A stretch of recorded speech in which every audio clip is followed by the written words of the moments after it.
कि वो भयभीत बने। डिप्रेशन वाला आदमी हर समय भयभीत रहता है, वो कल्पना कर कर के परेशान रहता है।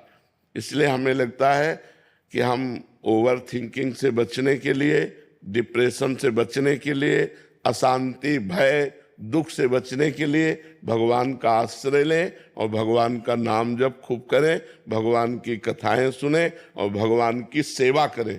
घर में ठाकुर जी जरूर विराजमान होना चाहिए। सबको अपने घर में ठाकुर जी विराजमान करने चाहिए, भगवान विराजमान करने, थोड़ी देर उनकी पूजा करनी चाहिए, थोड़ी देर उनको सामने कीर्तन करना चाहिए, उनकी दंडवत करनी चाहिए। एक बार भगवान कृष्ण को प्रणाम करने से 10 अश्वमेध यज्ञ का फल प्राप्त होता है। 10 अश्वमेध यज्ञ का फल प्राप्त होने वाले को पुनर्जन्म होगा, क्योंकि पुण्य नष्ट होंगे, लेकिन कृष्ण प्रणामी न पुनर्भवाय।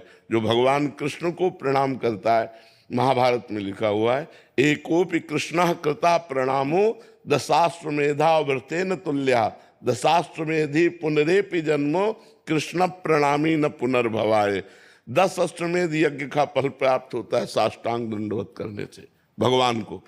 10 अश्वमेध यज्ञ वाला स्वर्ग में पुण्य भोग कर पुनः जन्म लेगा, लेकिन भगवान को प्रणाम करने वाला पुनर्जन्म नहीं लेगा। तो अपने घर में ठाकुर जी विराजमान करे, उनको भोग लगावे, उनकी आरती करे, कीर्तन करे, उनके सामने नाचे, उनके सामने दंडवत करे, हाथ जोड़कर प्रार्थना करे, अभी मंगल हो जाए, अभी आनंद हो जाए। तो घर में तो टीवी लगाए हैं, पर इधर उधर की बातें देखते हैं, मन को प्रभु में लगाना नहीं, तो फिर अशांति नहीं तो और क्या। अब जिसको देखो मोबाइल में लगा रहता है, जिसको देखो मोबाइल में लगा रहता है। 1 मिनट भी मोबाइल से अलग रहना पसंद नहीं है, कि शांति से बैठकर भगवान का चिंतन कर रहे हैं, शास्त्रों का स्वाध्याय कर रहे हैं, ठाकुर जी की सेवा कर रहे हैं। मोबाइल में इतनी प्रीति हो गई कि अगर ठाकुर जी की सेवा होगी तो बगल में रखा रहेगा वो, और वो कुन्न कुन्न करता ही रहता है तो मन एकाग्र नहीं हो पाता ना ठाकुर सेवा में, ना भजन में। तो देखो किसका मैसेज आया, देखो किसका। तो इसलिए नाम जप करो, भगवान की सेवा करो। स्पिनी चूज़ करने का कारण कि मैंने काफ़ी जगह पे मेरा गाड़ी का वैल्यूएशन चेक किया था काफ़ी ऐप पे, तो मैं स्पिनी पे जैसा मैंने उसको इनिशिएटिव। जयदीप सिंह जी सूरत से। राधे राधे राधे राधे महाराज जी। महाराज जी आपके चरणों में कोटि कोटि दंडवत प्रणाम। महाराज जी श्री जी की कृपा से गुरुदेव आपको सुनने के बाद जीवन में बहुत परिवर्तन आया। महाराज जी मेरा सवाल है कि शास्त्रों में लिखा है कि कलयुग में मानसिक पाप का फल नहीं मिलता या पाप नहीं माना जाता, तो ये दुष्ट मन मानसिक पाप करवाता है महाराज जी, और बोलता है कि ये पाप कर्म तो है नहीं है। मैंने आपके सत्संग में, लेकिन उससे मन गंदा तो होता है ना। जब हम गलत चिंतन करते हैं तो उसका दंड तो हमें नहीं मिलेगा, लेकिन हमारा मन गलत संस्कार से युक्त हो रहा है, गंदा हो रहा है, मलिन हो रहा है। फिर उसके द्वारा जो संकल्प बनेगा उस क्रिया को तुम रोक नहीं पाओगे। जब हम गलत चिंतन करते हैं तो हमारे अंदर उसके भोगने की इच्छा प्रकट होती है।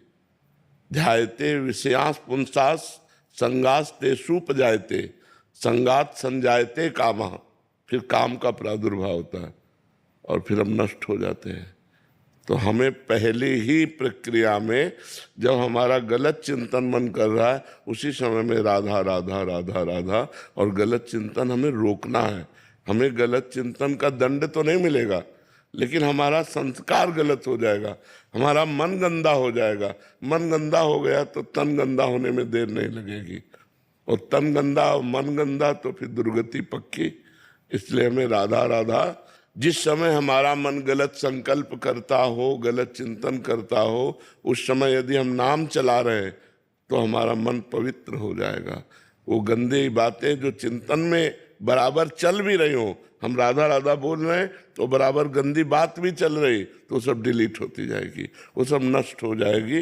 वो हमारे मन को गंदा नहीं कर पाएगी। नहीं तो जब हम गंदा चिंतन करेंगे तो गंदी क्रियाएं होंगी। गंदा चिंतन और गंदी क्रियाएं ये हमारी दुर्गति कर देगी। मानसिक पाप तो नहीं होते, लेकिन जो मन में हमारे आता है उसे रोकने की सामर्थ्य भी तो नहीं है, तो वही क्रियाएं होने लगेंगी। इसलिए बहुत सावधान रहिए, जब गंदा चिंतन चले तो नाम जप कीजिएगा। मितुल जी गुजरात से। श्री हरिवंश। श्री हरिवंश महाराज जी। महाराज जी हमने अक्सर सुनते हैं कि सच्चा वैराग्य मन को सभी प्रकार के बंधनों से मुक्त करता है, पर क्या ये संभव है कि कभी-कभी किसी व्यक्ति में एक प्रकार का अकारण भय उत्पन्न हो जाए जो उसे वैराग्य की ओर प्रेरित करे, लेकिन वो वैराग्य प्रेम या समझ से ना होकर केवल संसार के प्रति एक नकारात्मक प्रतिक्रिया हो?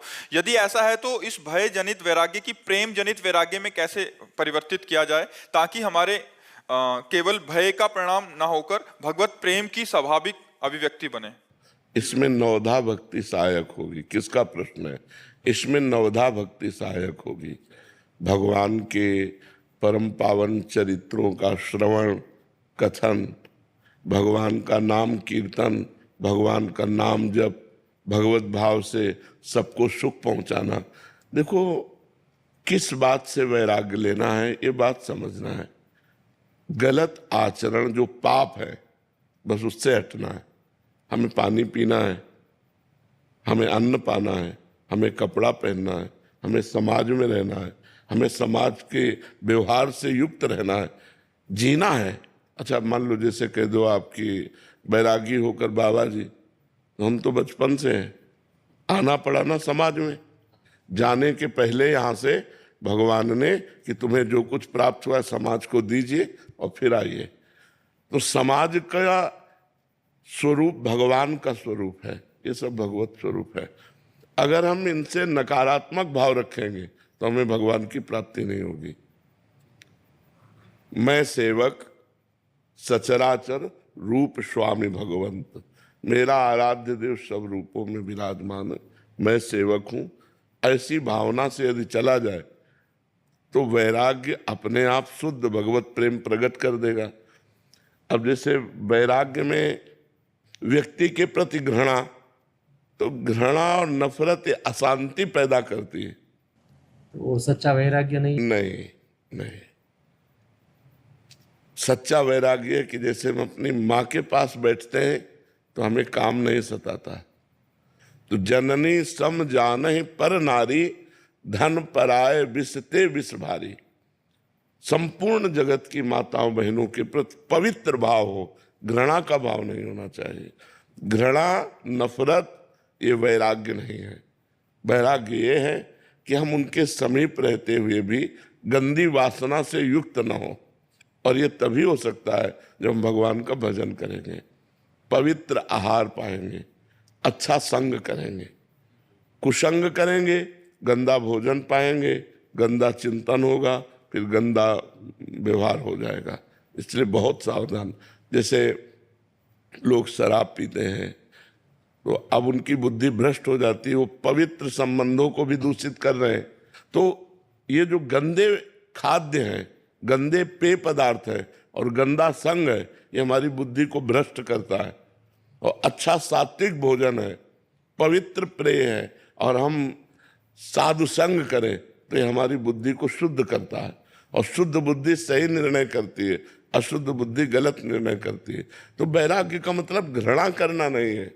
हम तो समझे थे त्याग का मतलब होता है कि सबसे नफरत करके एक अकेले अपने शरीर से प्यार करो, दूसरे शरीर से नफरत करो, तो वही भावना बन। नहीं नहीं, बिल्कुल नहीं।